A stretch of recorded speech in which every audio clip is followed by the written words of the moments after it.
Welcome, everyone, to another episode of the Hobby Chop Podcast, the podcast for the people. If you're watching on YouTube, please subscribe, show your appreciation, hit that like button, drop a comment. If you're listening to us on a streaming service, like what you hear, leave a comment, give us 5 stars. We appreciate it. Our 5th episode together. You've got me, Big Ken. Welcome in Zip and Tyler. Fellas, how you doing? Don't all talk at once. Licking my bad prediction wounds over the Chiefs Super Bowl performance. Well, we all are. I mean, everybody's paying for golf now. Yeah. No winners on the bet. However, I made 3 bets. One was a stupid parlay, didn't hit. The Chiefs money line didn't hit. The over hit, which was in correlation with my Super Bowl bet, like the score. But then I won my money back. And I think this bet has to hit all the time. And I know this isn't a betting podcast, but it was Jason Tatum over 25 points, 3 3-pointers, and a Celtics win. I'd love to run the numbers and see how often that parlay hits for, like, I don't know. It was plus money though. And it was like the easiest. So that thing's got to hit all the time. I could say if it wasn't for parlays on Sunday, I would have had a really, really bad night. but believe it or not, I won a few parlays myself, so it wasn't as bad as it could have been. The Super Bowl, right? It reminded me of a few years ago when they played the Bucs, and Mahomes was running for his life, and I think the Chiefs, have some O-line issues to fix, but I think the rest of the team is still pretty solid. So fix that up, and I still think the Chiefs are contenders for many years to come. Yeah, I don't think they're going anywhere. That's for sure. Yeah, I sent my footwork video to Andy Reid to play left guard. There's an opening. Yeah. But that's what happens with teams like that. I mean, they had those positions filled, and then over the last 2 years, they lost those positions to other teams because of salary cap and people wanting to pay more money, and rookie deals being over and things like that. So it's I guess you really have to figure out what's most important, where you want to spend your money, right, on the team. And you saying that, and I think the opposite of the Eagles in this respect of, like, there's the deficiency clear as day in that game with the Chiefs O-line, right? And then it makes you think, how valuable is Howie Roseman, the Eagles GM, bro? Like, assembled an outstanding roster, and that the defensive front for the Eagles is just they're scary. Yeah. Like, he got Jalen Carter as the steal of the draft last year, 2 years ago? Yeah, a couple of years ago. And it's not just him though. They're all like, and then Cooper DeJean, like, they just have guys. They hit in the draft. They make the right moves in free agency. Clearly with Saquon, but we'll see what happens, right? Because a lot of times, a lot of teams who go win the Super Bowl the next year, a lot of them don't even make the playoffs, right? A lot of things happen over a year. So, it's going to be interesting to see what happens, next year with them. And they say 28 years old for the running back is the decline. And I mean, Saquon turned 28 and he only had 57 rushing yards. So they fall quick. Obviously, I'm just kidding, but yeah.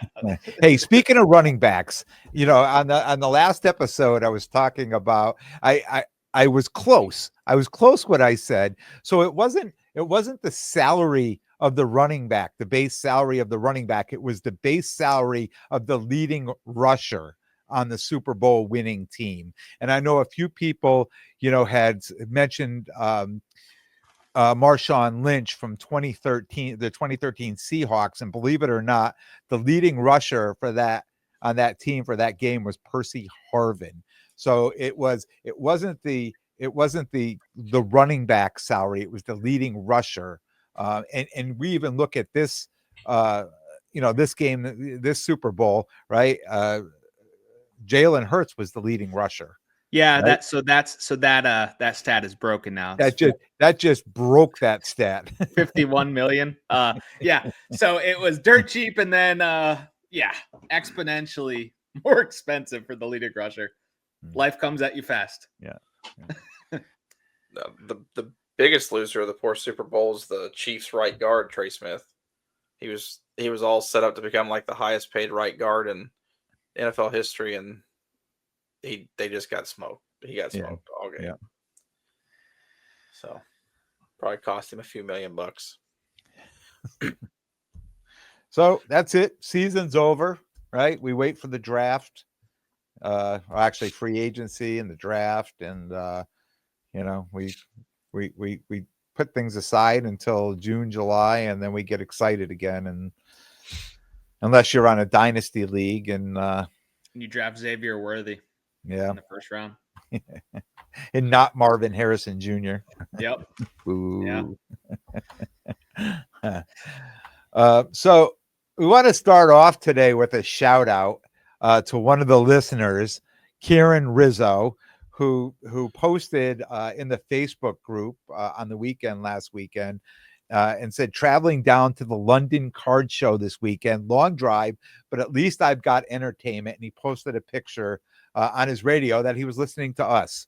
So shout out, appreciate you listening, and appreciate the post in the Facebook group. Yeah, I hope he kind of shoots us a message or an update about how that show was too. I would love to eventually just go over to one of those European shows and just make a little vacation out of it. That'd be a blast. So do you think that those shows look similar to ours? Do you think there's a lot more soccer in there? There's a lot more F1 in there? Do you think it's because you go to our, basketball and football, right? And it's mostly, the US or, teams that were buying and selling. When you go to the London card show, what do you think we're finding there? And maybe we'll have somebody who will drop a message and let us know what the card shows look like in London, what the majority of the cards that you're looking at over there.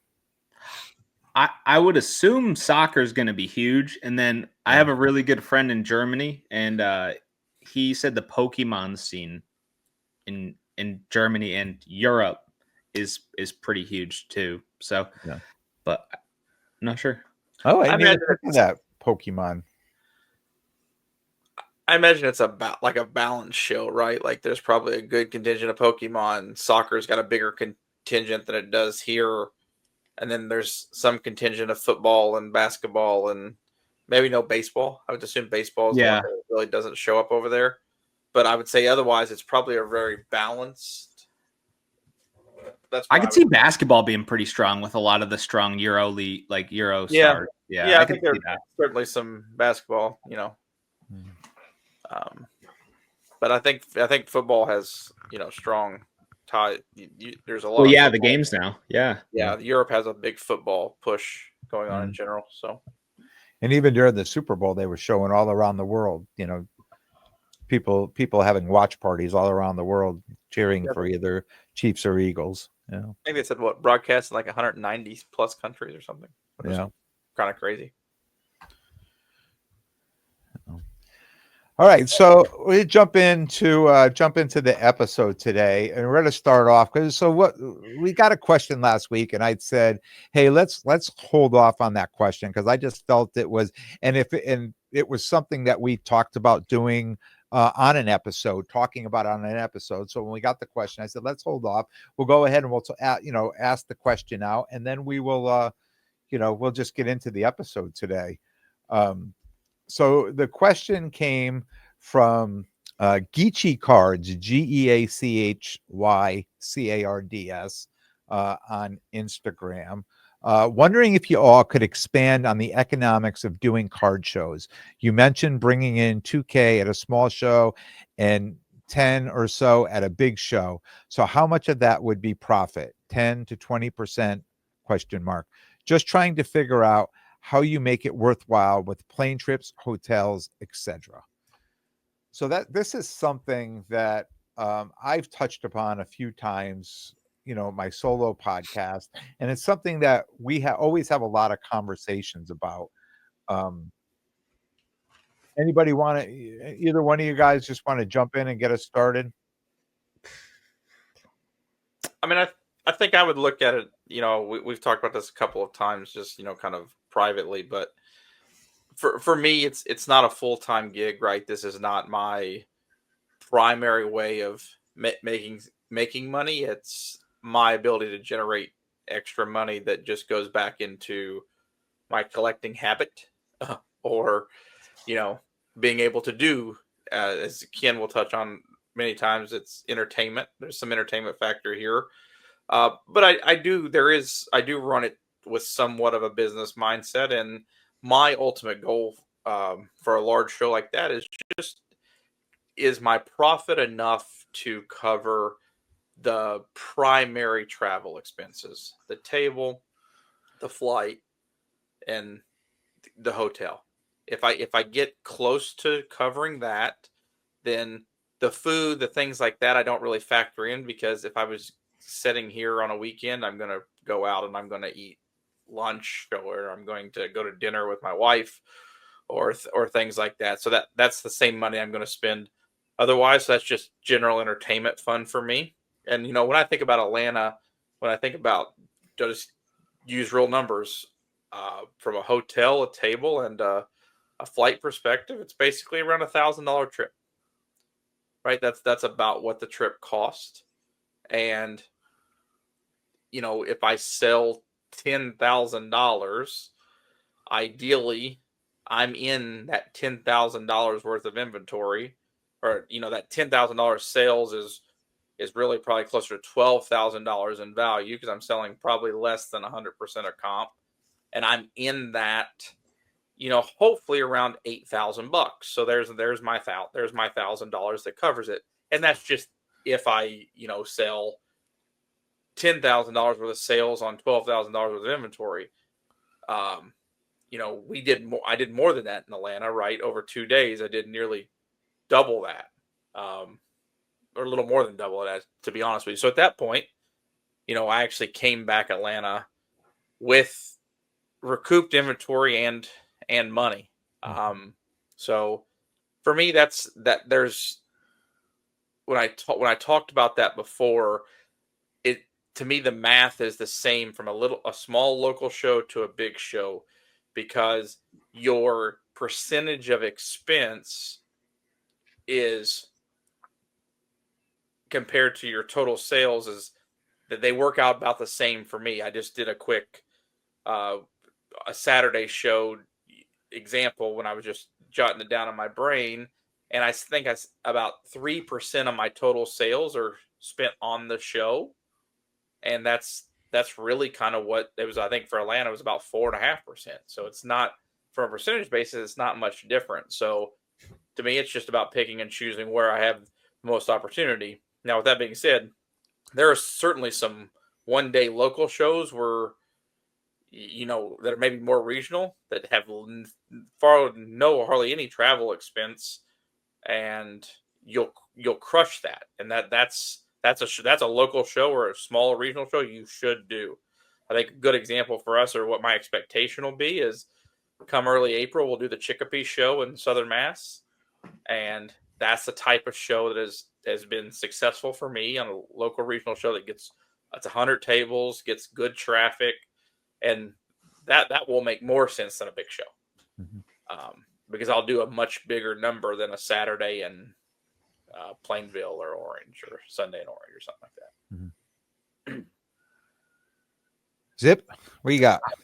I don't feel like I'm really a good person for this topic, because my mindset is, why would I incur any extra fees? Yep. I'm someone, I obviously don't like to have fun. No, I'm kidding. No, like, card shows are great. You're in a completely different time in your life too. So for the traveling and thing like that, it's going to be a lot less for you than it is for Tyler and I. Anyway. I have life barriers, and I shouldn't even say barriers. Like, it's just like, would you guys want to travel all over the place if you had this adorable 1-year-old boy at home? No. Like, I there's that, and then I'm a student, it's just I have to incur those fees would just be extra overhead that wouldn't be worth it to me specifically. Now, it doesn't mean that it's not worth it for other people. And I feel like I'm almost anti-hobby when I'm talking about this. Like I'm like talking about like, oh, don't like I don't. It's just a me thing. This is very specific to me that I do not set up at card shows. I used to. I set up a national with you, Ken. Like Yeah. it's just for me, what I do now, it's just for it. I just like I almost feel guilty saying this because you guys set up at all these shows and love it. It's just like for me personally, it is just not worth it to do. And Yeah. then maybe for those people who are like trying to listen to this about Tyler, you did I was listening, I was getting convinced to do shows again. Like your numbers break down. It's like, yeah, that's awesome. And then I was just thinking like for me, if I was to do those sales, like I could just do that without that $1,000 trip fees on top, and then there's another 1,000. So, but like again, it's also I don't get that whole experience and entertainment aspect of it, which I think is really, really important. And it's almost like I think it goes to where you have to value it as a hobby versus the business part of it. Mm-hmm. I think when it comes there, and like I can't spend as much time in the hobby as other people too. I don't have it. Like I used to like last year, like I used to have more time or like before my son was born. So yeah, I just feel like I'm not really a valuable input on this topic. Yeah, and I think most people your age too, and I know even for myself, in that time period when I started having kids, I had to step away from not only the hobby but all collecting for the most part, right? I mean, life becomes a completely different thing at that time when you're having kids. And you're young, you're married, you're having kids, you're in the job in the corporate world, building your family, and your everything you're doing in life. And I think it's hard, and a lot of people like you are still involved in the hobby, and I personally still think it's hard. And I for what you do, the time you do put in, I think you put in probably a lot more than other people your own age. Even though you're not setting up so much at shows, I still think you're putting a lot of time into it. When it comes to somebody like me, out of the three of us, I'm probably the most relaxed person when it comes to, I know Tyler's got his spreadsheet and he's always banging away on that laptop at shows, what's coming in, what's going out. And Zip, I know you do a lot of that too. You're very, the numbers are always making sense. With me, I don't keep a lot of those records. I don't do a lot of that stuff. And I look at this hobby as a form of entertainment for me. I honestly look at this hobby as a form of entertainment. Now, I don't think that I make money in this hobby so I can do other things in this hobby, right? So if we go if we travel, like we travel to Atlanta and stuff like that, I want to have a great inventory. When I have a good show coming up, I want to have a great inventory. When you guys get inventory, you're moving that stuff like that. I mean, that stuff comes in. So Tyler, I mean, even before Atlanta, you were like, oh yeah, I just picked up this whole thing. Is that for Atlanta? No. I already moved that to there. Oh, I picked this up. No, it's not for Atlanta. It's going. So to me, I'm like, I'm a month away from Atlanta and I'm getting all these cards to bring to Atlanta. And I don't put them on Facebook. I don't try to move them anywhere. I build them up, whether it's even Atlanta or the Mohegan Sun show this weekend or any show that I'm setting up for. I want to save those cards for that show. I could probably sell them on Discords and Facebook and things like that, but I'm not chasing that money. Like, to me, it's like I'd rather go and be right in the middle of the hobby. My thing in this hobby is I want to talk to people. I want to shake hands. I want to fist bump. I want to see everybody. I want to know what's going on and sell my cards at the same time, right? And try to buy cards too.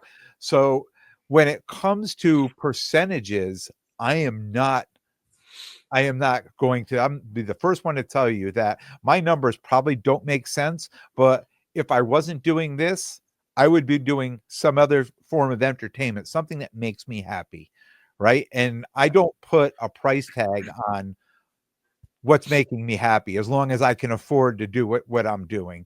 So I'm probably, when you say you're not the right person to ask for this, I'm probably even the worst person to ask this to, right? Because I'm the guy that shows up to the show and I'm just selling cars and I'm like, man, I can't believe I moved 90% of my inventory. What a great weekend. And I go home and I'm like, yeah, I need to get more cards, but I'll get them. Like, I'm okay.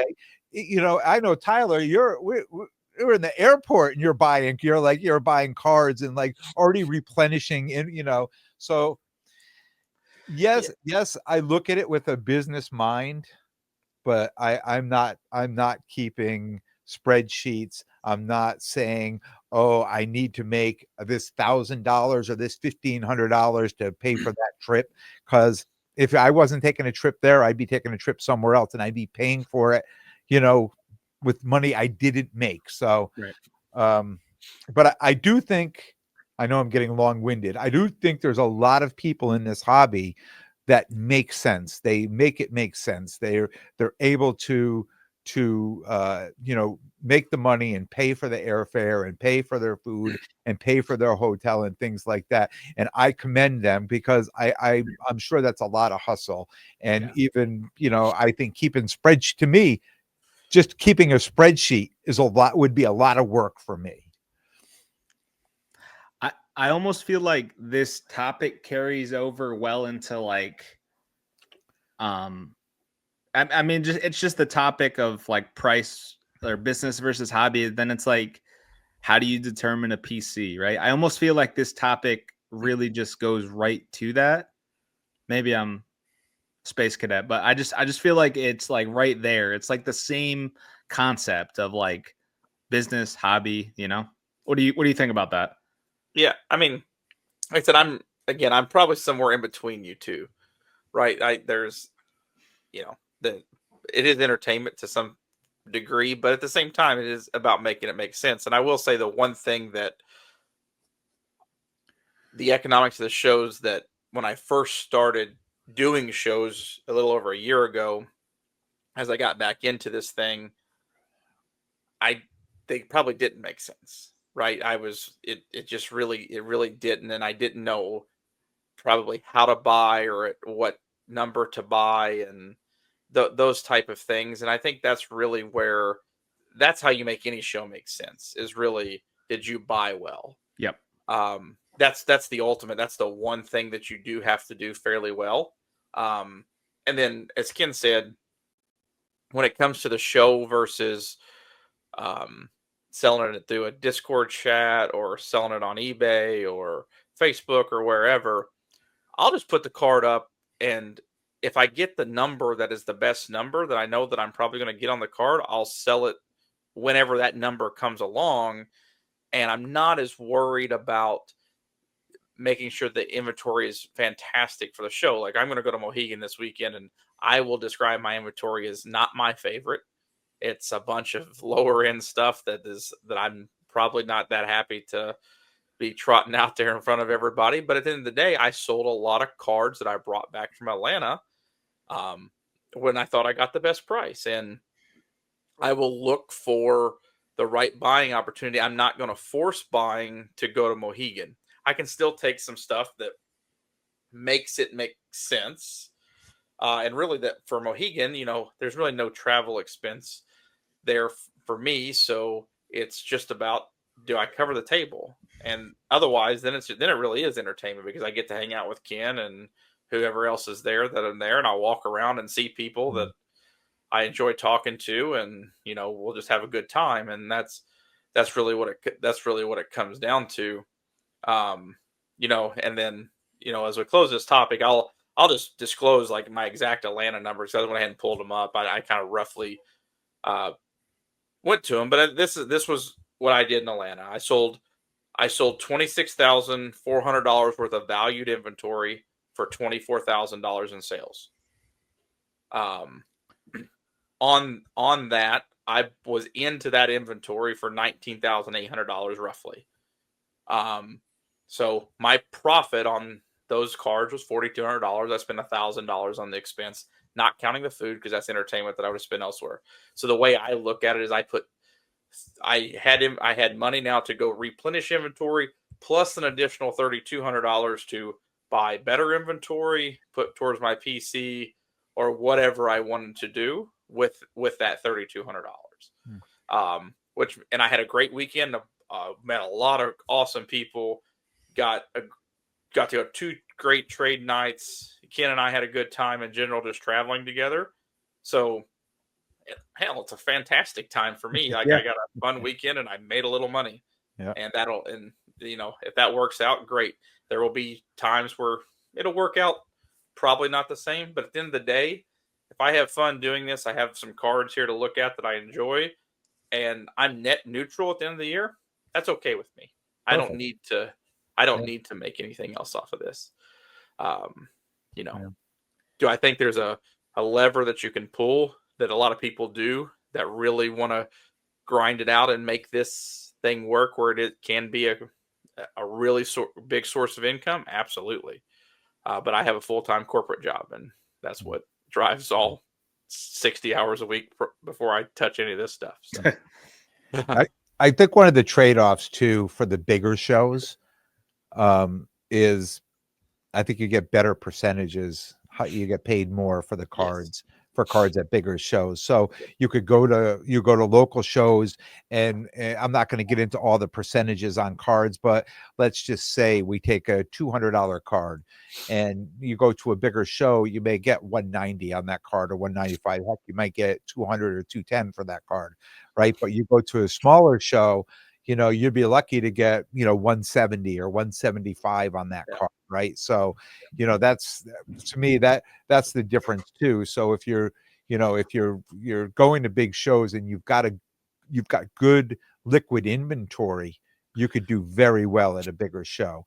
Whereas you could go to these smaller shows with a good liquid inventory, you could do well, but not as well as you would have if you took that same inventory on the road to a much bigger show.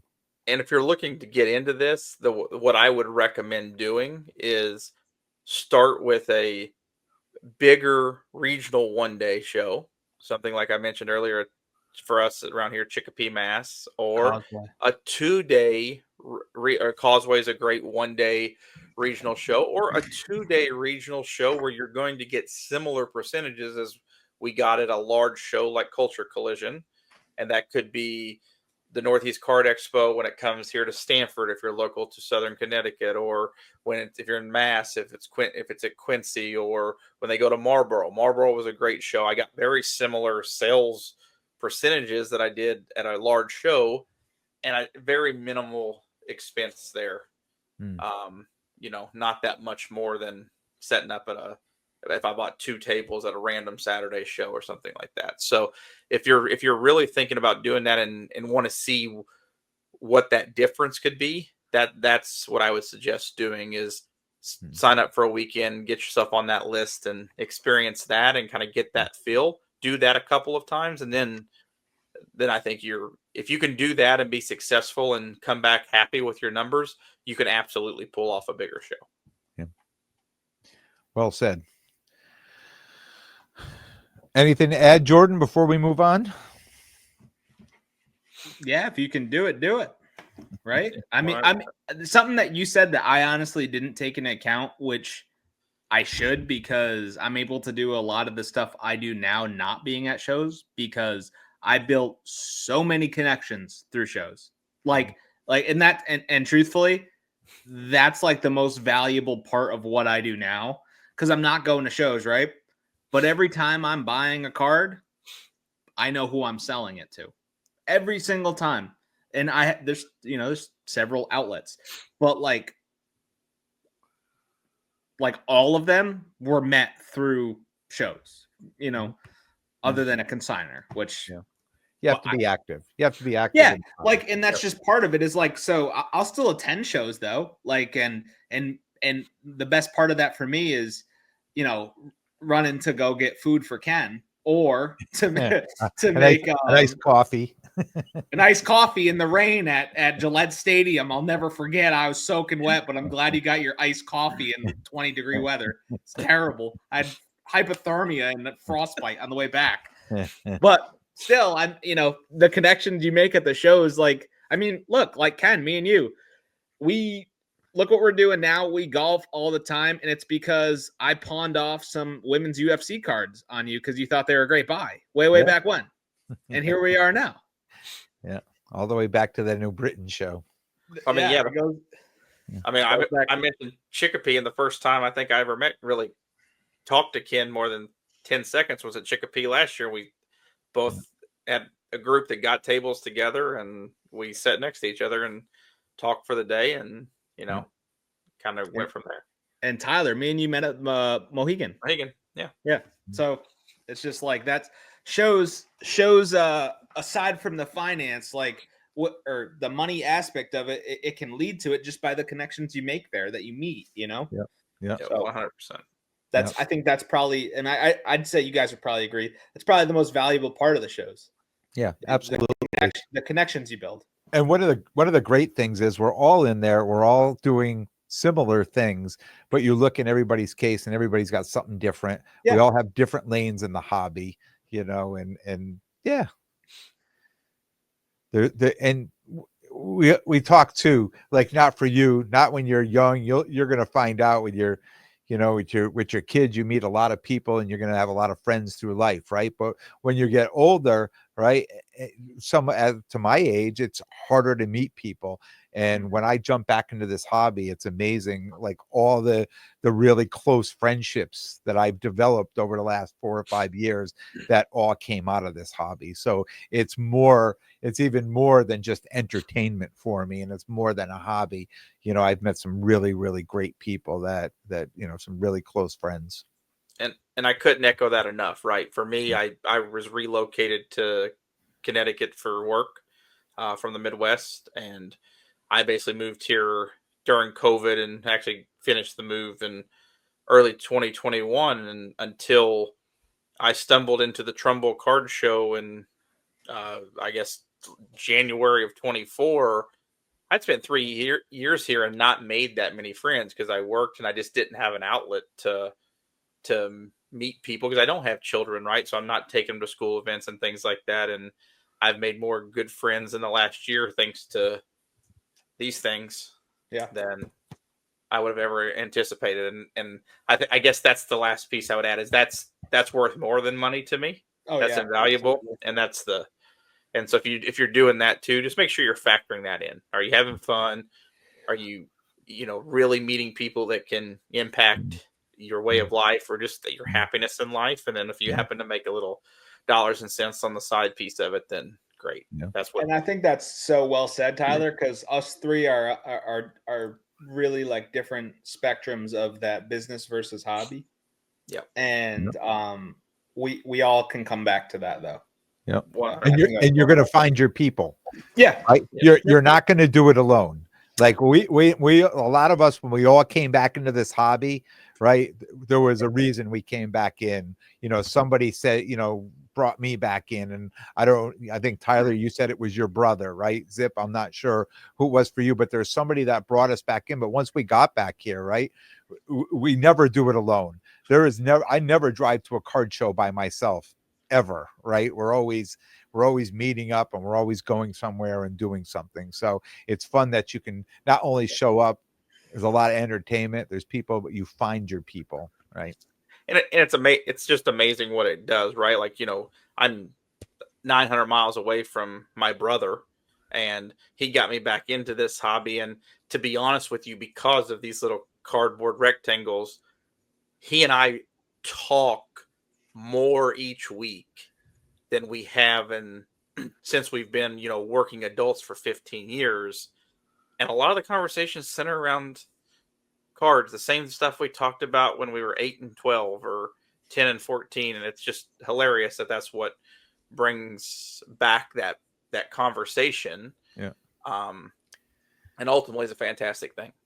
Yeah. So good. All right. Well, let's jump into listener questions. What do we got this week? We only have 2 for this week, which is okay. But let's see. First is from Bill and Billy Sports Cards. As the football season comes to a close, can you share your thoughts on top players that are not being talked about now? So do we think that's just like for the sport or card related? I mean, I guess we could do both, but Yeah, I think it's talking about football players go, for cards, Yeah. like, is there somebody that we should be prospecting right now that maybe that's not on anybody's radar or is on everybody's radar? for me, I just want to get as much Drake May as I can. I really do, because like you have the fan base. I mean, well, for us, we're local here too, so that's just icing on the cake. But like, you got the fan base, you got the coach, you have reports coming out through this whole Pro Bowl process that there's something mythical about Drake May, and people want to go play with him. Like, and his price is a fraction of like the other guys. Like, Yeah. y- Well, do I you think, think maybe this is a horrible take? You think Bo Nix is going to be better than Drake May in 2 years? I bet not. well, I bet not. I think as we go into, the off season right now, and if we've been doing this right a number of years now. I mean, last year it was CJ Stroud, everything was Stroud, and then when his prices, got to be too much, all of a sudden we all had great idea about Will Levis, right? And a handful of like Anthony Richardson, who only played a couple of games last year before he got injured. He was out for the whole season, but it's the frenzy, it's what everybody's doing. We have no idea how they're going to pan out, right? But I think this year is going to be different, because what a great draft class, right? And look at the quarterbacks. I mean, obviously Jaden Daniels is going to be way up there. Michael Penix Jr., he started to play at the end of the year, he looked really good. Bo Nix played this year, he looked really, it's Drake May played this year. You said there's something magical about him. I mean, is wide open right now, right? Yeah. Even Brock Bowers broke all kinds of records last year as a tight end.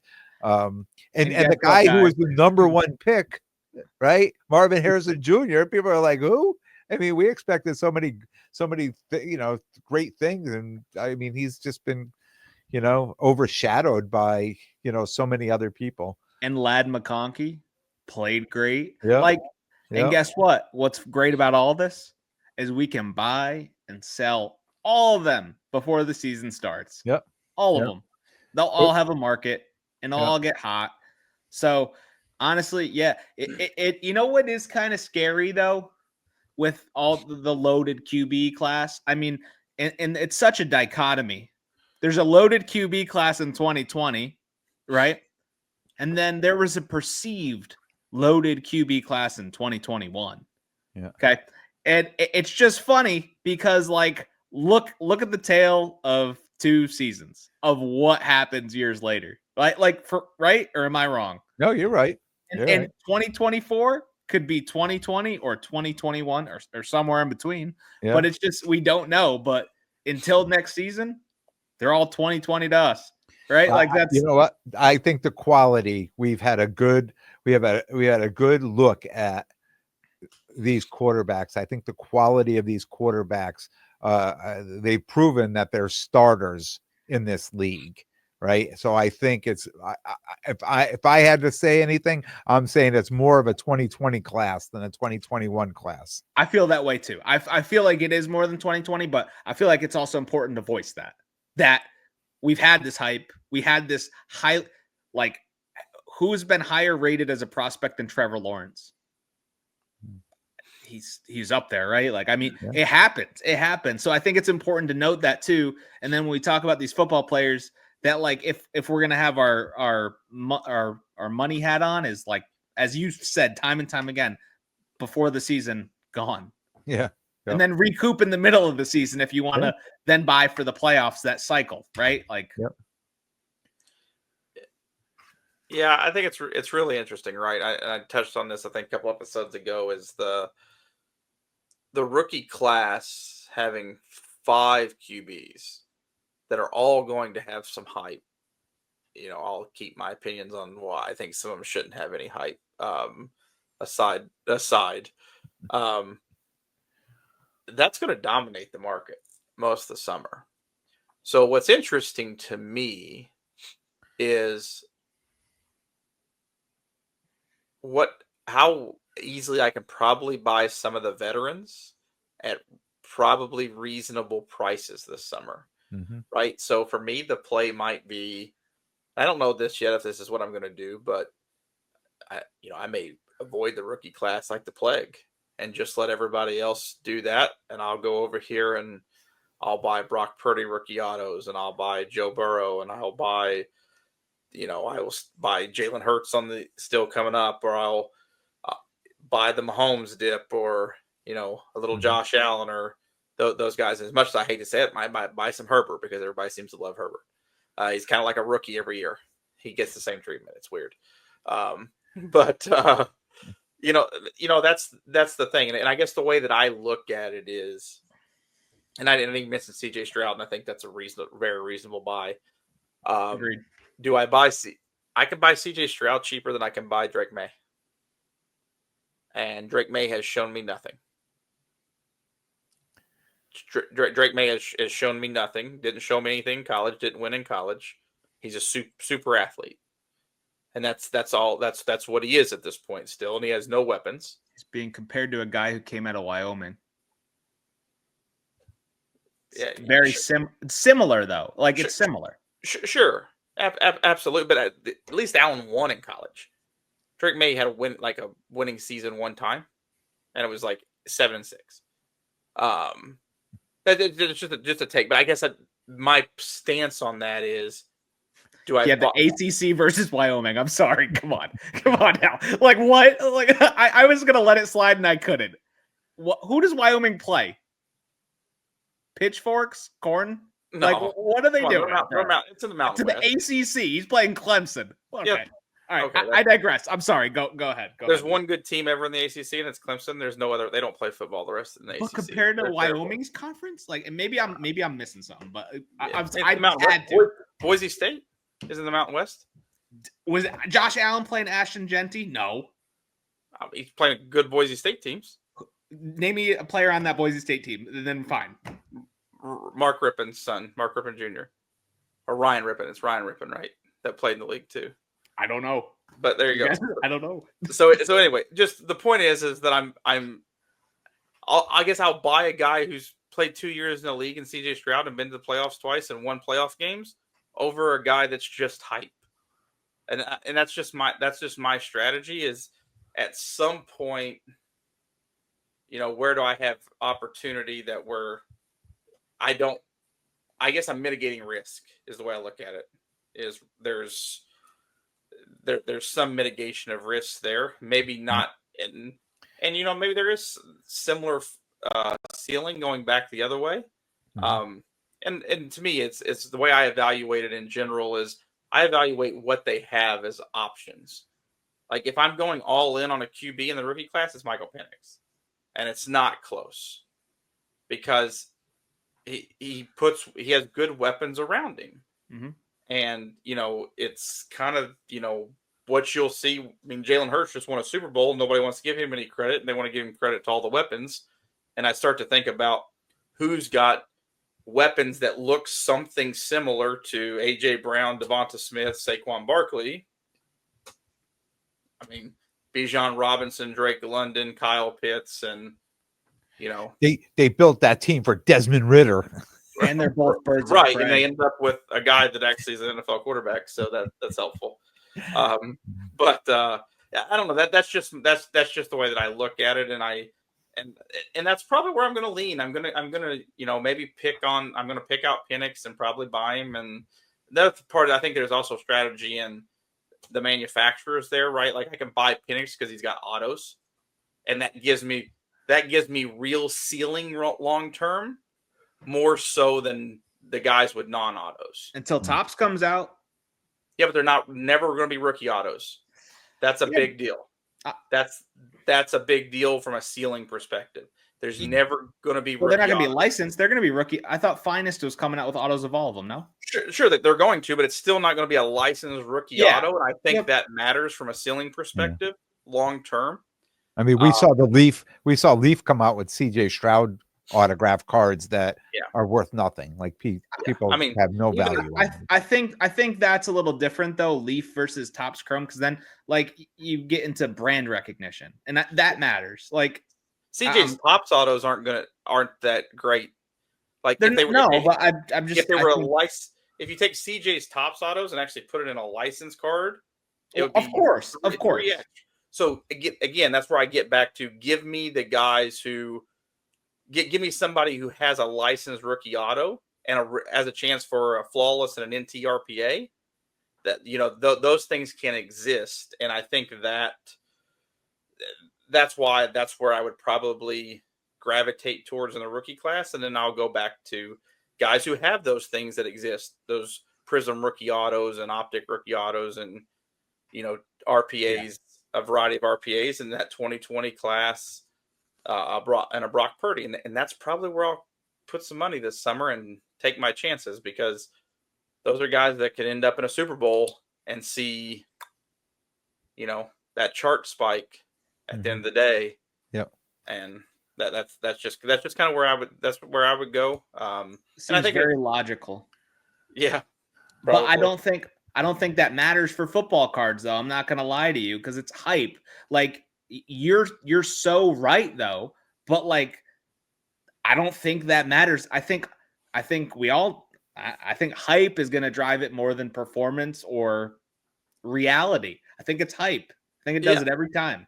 Sure, I think it does. But I get that. But I guess at the same time, I'm a firm believer in that it doesn't repeat. It's only will repeat itself so many times, and then there will be a shift, because there's going to be too many people who go through the same thing and get burnt too many times, and eventually there will be a shift, and there will be a shift in a safe manner.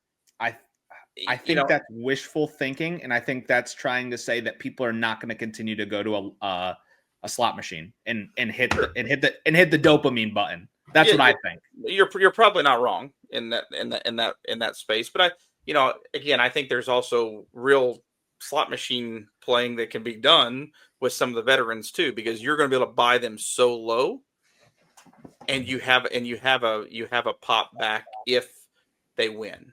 It's the win, right? The key, what makes the rookie class so wildly interesting to play that slot machine game is they don't need to perform. They don't need to do anything. They just need the hype. Whereas the side that I'm talking about playing, you've actually got to get a win out of it. You've got to get a deep playoff run. And I guess I'll just take, sometimes I'll take that chance. I'll play a little longer game with it.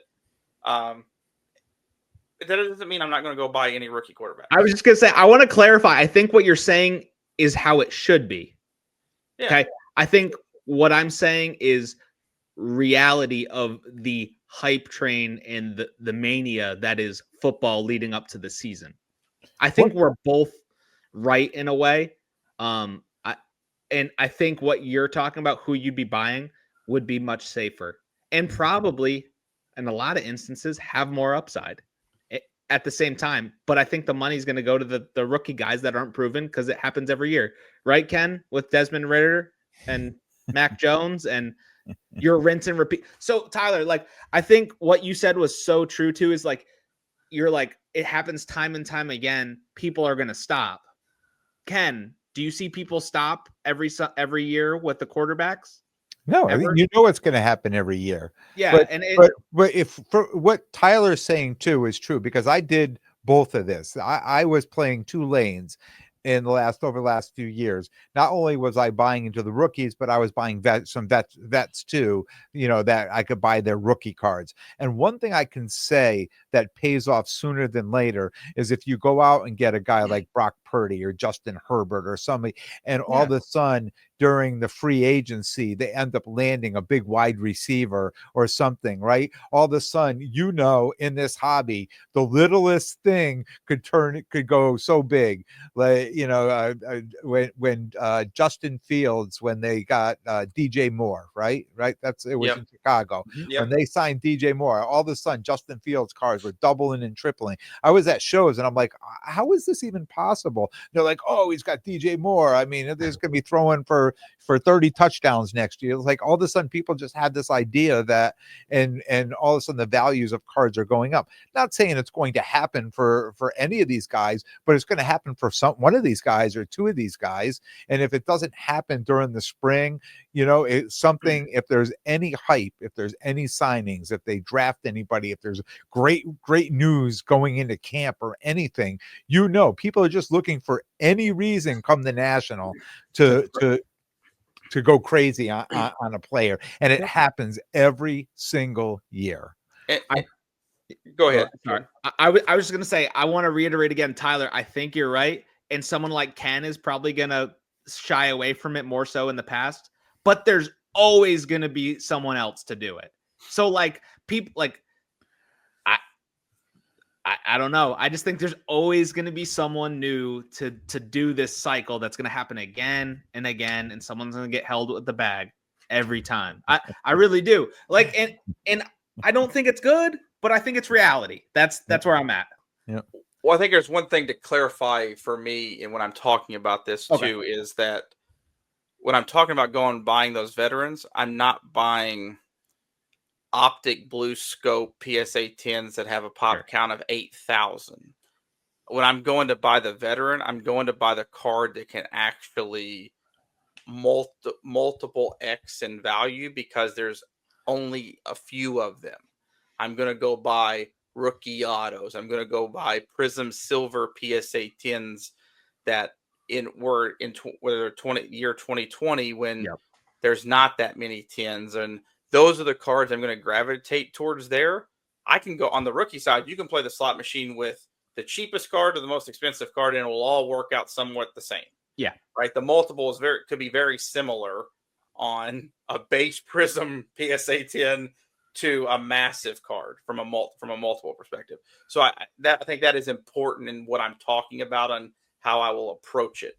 Right. It'll be those bigger cards that have some long-term value, because I don't need a lot of sales on them. I just need one sale. To Ken's point, I need one hype point, and I just need one new sale. If I get the one new sale, I've made a ton of money. Because that's all I need, because it's not going to comp 8 times in a day. Yeah.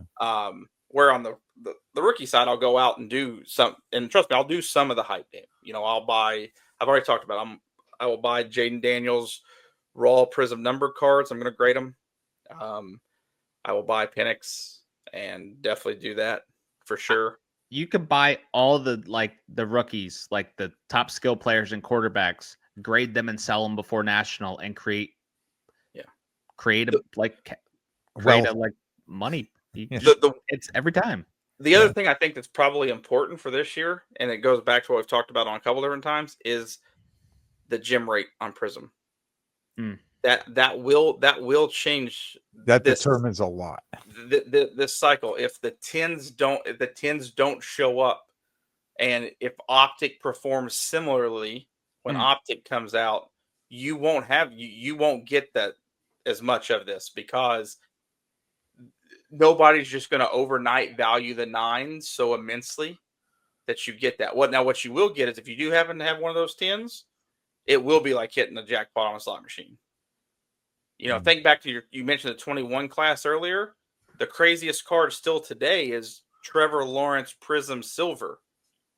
That 2021 Prism Silver is graded so terribly, especially his copy, that it maintains, even as while he was terrible last season, that card still maintained ridiculous value, because it's like a pop 21.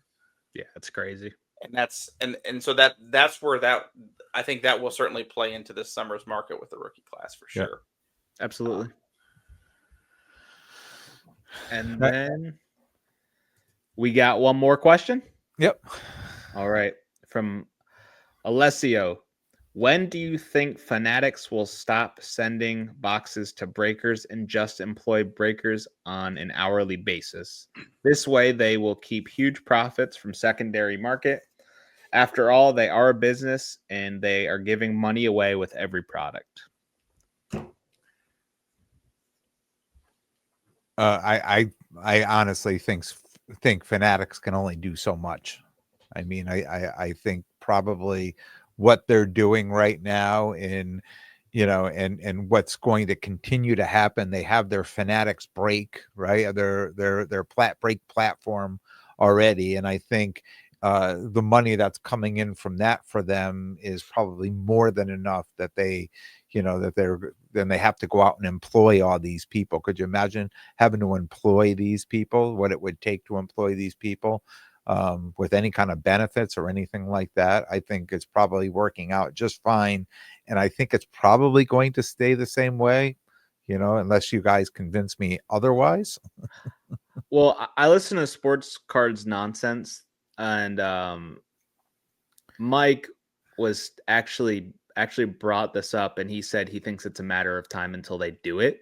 Oh, yeah. And he's a fairly large breaker. I mean, I'm not a breaker, neither are you guys. So I would say I would assume he would have a better finger on the pulse than we would have that. So like that's why I just want to mention he's like what's stopping him from doing it? Because and another thing too is like you see how aggressive and like shrewd Michael Rubin is in business. If anyone was to do it and take over even more of the hobby, I mean, he could do it. I don't know if it's when or what. I just know Mike said that, and he's associated with Fanatics, and he's a breaker, and like he would have a better idea than me, that's for sure. So if he thinks it's a matter of time, I don't know. There would be a lot of lower end breakers that would be out of the game because they're not going to hire them all. They're not going to hire everybody. For sure. For sure. They just can't. I don't think they could hire everybody. They could want everybody to do it on their platform, but I just can't. I just can't see them hiring everybody. And I think with the vast amount of breaking that's going on out there, that it's not on their platform and not even on Whatnot platform, that are just doing it elsewhere, whether it's through Facebook or YouTube or whatever they're doing it through, that I just think there's too many. I understand what Mike is saying, and and it makes sense. It makes sense to have to really gain the monopoly of it. But I think at the end of the day, that would be an awful lot to try to take on. I also think if that happened, you would see two styles of breaks. I think you would have the product breaks through Fanatics, and then you'd have a ton of those people who make this their livelihood doing strictly repacks from singles on that front, right? Like, is that like a fair, like kind of? Yeah. They would just be like, okay, we can't get the product anymore. Right. Let's just go with the repacks instead. Yeah. I don't think they could impact the repack portion of this. Right. I don't know if I see him pushing the breaking product out, because I think at the same time there's plenty of LCSs that break too, and that have really strong relationships with Fanatics. Like, I mean, I'll just shout out like Santiago Sports, right? Just because they're fairly local in New Jersey, right? That he has a very strategic relationship. Tyler does with Fanatics, and they break on IG, and they just started breaking again on Whatnot, and they've always broke on Fanatics Live. So I think if you're trying to cut that off, you're also cutting off some of that LCS stuff too, and everything publicly, Michael Rubin has been the total opposite in the treatment of LCSs, right? I think he would rather see LCSs thrive, but in a new way, rather than being, as he said, instead of the dingy traditional local card shop, into this place of experience, which if you think about Fanatics in general, that's what they're all about, is the experience of everything they do. And they want it to look like piece of the game, or that's around here. I think the guys that did Night and Day just created from everything I heard, I have not been there, but a fantastic shop to go and sit down, and TVs everywhere. And thinking about Santiago Sports, they just opened a new 6,000 square foot card shop with all of these opportunities. Ken and I were just at Cards HQ. It is an experience. It's an immersive activity that's going to keep me there for longer than picking a box off a shelf and carrying it out the door. Yeah. Sure. So I think if he really went after that, he's getting into that, and I don't know if he wants to cut that off at its knees. What I could see them doing is them at some point saying, you're going to break Fanatics or Topps product, you've got to do it on Fanatics Live. That's where I could see them going. Right? Is if you're gonna break our product, you got to use our platform to break it. Or if you want our allocation at the very least. Yes, yeah. if you want our allocation, because people are still going to break it and get it in other ways, right? Retail, etc. Yeah. Yep. But that's where I could see that, him getting really shrewd on it. But I don't know if he has to do that. I mean, if you look at their financials, I think Fanatics, I think they did a little over $8 billion in revenue. They just reported for 2024. 1.6 billion of that revenue came from the trading card component, and they don't have the NBA and NFL licenses officially yet. And they did 1.6. So you just assume, if you look at Panini's numbers, which they don't have to release them, but you have a general idea, that 1.6 is probably going to get closer to 4 to 5 once I have fully licensed products. And then I also have, the Fanatics, when they bought PWCC, right? So I got more revenue coming in from an auction space there. I assume they're going to make a play and buy a grading company. I still think they'll make a play at Beckett. Hopefully. And I think that's a real possibility. So if they do those things right, like the trading card portion of the Fanatics business is going to very quickly may become its bigger side of its business. And you probably don't need to do some of those things because the only way that you're going to ruin this thing in a hobby-based activity is hurt your public sentiment. Right? Don't turn those people against you, because it's not a need buy. It is a hobby buy. So I think that they do have to protect against that a little bit. And I think that's more likely the avenue rather than cutting it off. I hope so, because it's also like, because then I feel like if they were to do that, it would be kind of like a cookie cutter of the breakers. You know what I mean? It'd be corporate of, this is how the breaks are to be done. This is how we do each thing. And I like with repacks or regular breakers, like everyone has their own style, and some people like those styles more, and that's why they go there. You know what I mean? So I hope it doesn't go that way. I was just saying what Mike said because I have no clue. I don't know. I'm just a guy. We're just guys. We don't know. But that's why I figured he would have more of a good idea than probably any of us. So yeah. All right, fellas, another great episode. This weekend, Tyler and I were at Mohegan Sun. We had the 2-day show this weekend. Zip, you're going to make it up, probably. I'm going to try to bring my brother-in-law, who he's in school for video game design, and he loves Pokemon. I don't know anything about Pokemon, so maybe I could learn a little bit, spend some time with him. So yeah, I'm gonna try to stop there, and then I'll be there. I'll try to.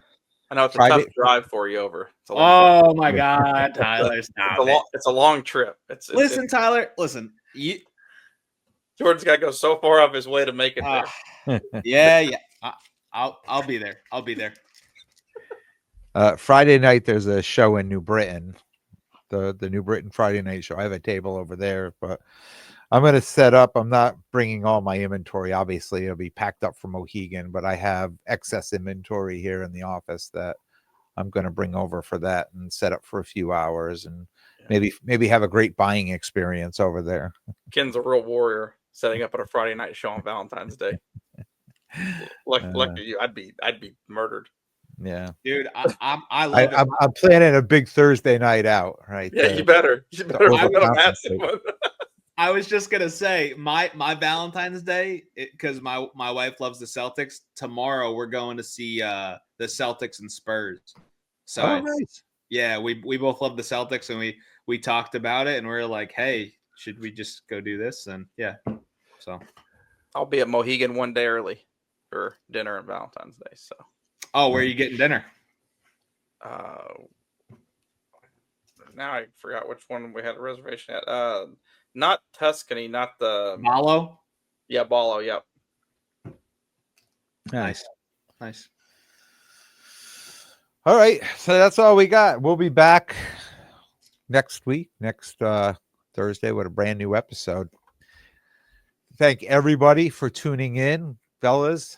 Thank you for another great episode. Absolutely. We'll Thanks see you again. guys. y'all We next still have week. we still have no outro, so I'm just gonna be like, yeah. Well, think about this over the weekend. Maybe something will happen at the show, and it will be like, "That's it. That's the new outro." At this point, the outro is Ken complaining about having no outro, so it's perfect.